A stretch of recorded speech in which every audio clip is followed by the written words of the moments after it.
Hey guys, good morning.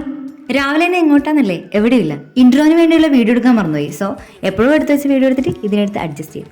Okay, അപ്പൊ നമുക്ക് നേരെ കാര്യത്തിലേക്ക് കിടക്കാം. ബ്രേക്ക്ഫാസ്റ്റിന് ഇഡ്ലിയും ചട്നിയും കഴിച്ച് നമ്മൾ ഇന്നത്തെ ഡേ സ്റ്റാർട്ട് ചെയ്തിട്ടുണ്ട്. ഇന്നെ സുന്ദരിയും സുമുഖിയും സഹോദരിയുമായിട്ടുള്ള ആള് ക്യാമ്പിന് പോവാണ്. ഒരാഴ്ചത്തെ ക്യാമ്പാണ്. ആ ഒരാഴ്ച കഴിഞ്ഞിട്ട് ഇനി നമ്മൾ വീണ്ടും കാണും. ഒരാഴ്ചയെങ്കിലും സമാധാനത്തോടു കൂടി ഇരിക്കാമല്ലോ എന്ന് നമ്മളുടെ മുഖം നോക്കി പറയുമെങ്കിലും ഉള്ളിന്റെ ഉള്ളിൽ ഏതോ ഒരു കോണിൽ ചെറിയൊരു വിഷമം കിടപ്പുണ്ടെന്നുള്ളത് അവൾ പോയതിനു ശേഷമാണ് ഞാൻ മനസ്സിലാക്കുന്നത്. ഇതവൾക്ക് ക്യാമ്പിന് പോകുമ്പോൾ എടുക്കേണ്ട സാധനമാണ്. അതാണ് നമ്മളിപ്പോൾ എല്ലാവരും കൂടി ഇരുന്ന് റെഡിയാക്കിക്കൊണ്ടിരിക്കുന്നത്.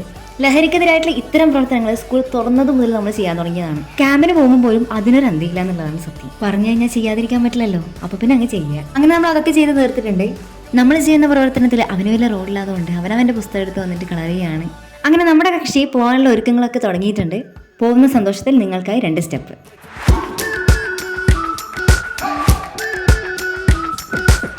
We've been waiting for so long. We've been waiting for this time to begin. We ain't getting any older. I kinda feel a little young. അവൾ പോയതിന്റെ വിഷമം മാറ്റാനായി ഉച്ചക്കൊരു ബർഗറും കഴിച്ച് വൈകുന്നേരം ഒരു കല്ലുമ്മക്കായും കൂടി കഴിച്ചു. അങ്ങനെ അമ്മ വീട്ടിലെത്തിയിട്ടുണ്ട്. എനിക്ക് പണ്ടേ ഉള്ളൊരു ശീലമാണ് അമ്മ വന്നതിന് ശേഷം രാവിലെ മുതൽ വൈകുന്നേരം വരെ നടന്ന കാര്യങ്ങൾ കുത്തും കോമയും വിടാതെ പറഞ്ഞു കൊടുക്കുക എന്നുള്ളത്. അപ്പോൾ ഇന്നത്തെ വിശേഷം ഇത്രയൊക്കെയുള്ള. അടുത്തൊരു വീഡിയോ നമുക്ക് വീണ്ടും കാണാം. ബൈ.